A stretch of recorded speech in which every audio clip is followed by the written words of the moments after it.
তোমাদের মিনিমাম মানবিকতা আছে? এইখানে সাধারণ মানুষরা, গরিব মানুষরা এসে বিচার চায়, সেইখানে তোমরা দখল করে রাখছো এগুলা।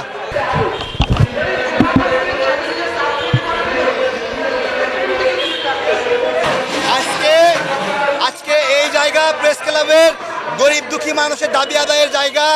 আমরা এখানে দখল মুক্ত করেছি।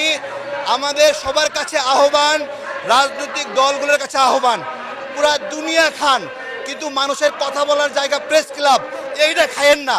তো সে বলে তুমি এখানে ব্যবসা করতে হলে 30,000 টাকা দিতে হবে, আমাকে 30,000 টাকা দিতে হবে এবং মাসে 10,000 টাকা দিতে হবে, আর নাহলে তোমরা এই 2 দোকান ব্যবসা করতে পারবে না।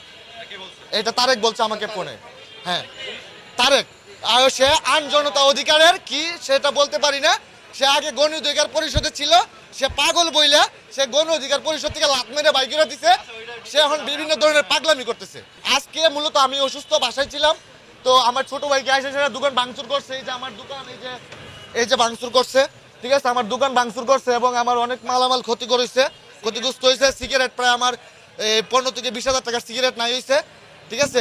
না না, এটা কোনো ধরনের, এখানে যারা ছিল তাদের কাছে আপনি প্রশ্ন করতে পারেন, এবং যারা আমি ছিলাম না, আমি বাসায় ছিলাম, আমি বাসার থেকে কল পায়ে আসছি যে আমার বাইরে মারধর করা হচ্ছে, এবং এখানে কেউ প্রতিবাদ করে না। ভিতর থেকে 2-3 জন ড্রাইভারে ওদেরকে আটকে রাখছে এবং তারা অনেকজন মিলে আমার বাইরে মারছে।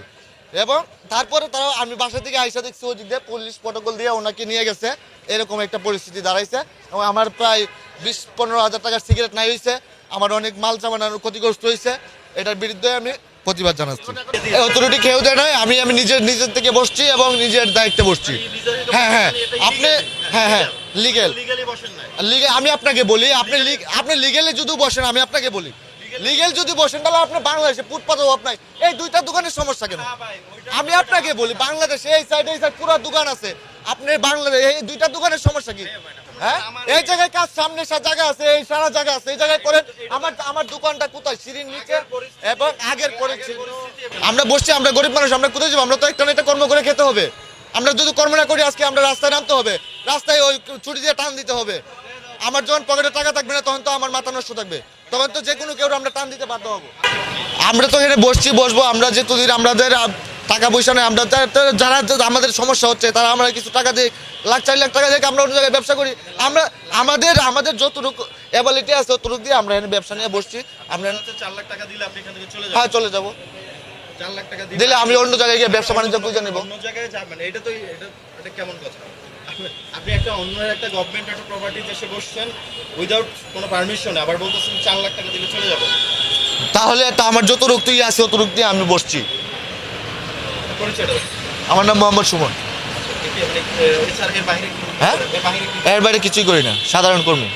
প্রেস ক্লাবের আমরা পরে জানলাম ওখানকার সদস্যরা এখানে ব্যবসা করে, ওই যে দখল করে ওই জায়গাটা গরিব মানুষ আহত, তারপরে নিহতের পরিবার, তারা এসে বিভিন্ন দাবি দাওয়া করে। ওই জায়গাটা ওরা ব্লক করে রাখছে যেন দাবি দাওয়া করতে না পারে।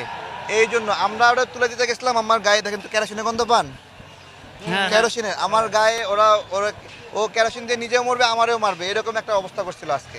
বুঝতে পারছি ওরা এরকম ভয়ানক। এই যে হাতে ব্যথা পেয়েছে, ওই যারা প্রেস ক্লাব দখল করে রাখছে তারা, ওরা তো এখানে দখল করে রাখছে, বড় একটা অংশ দখল করে রাখছে।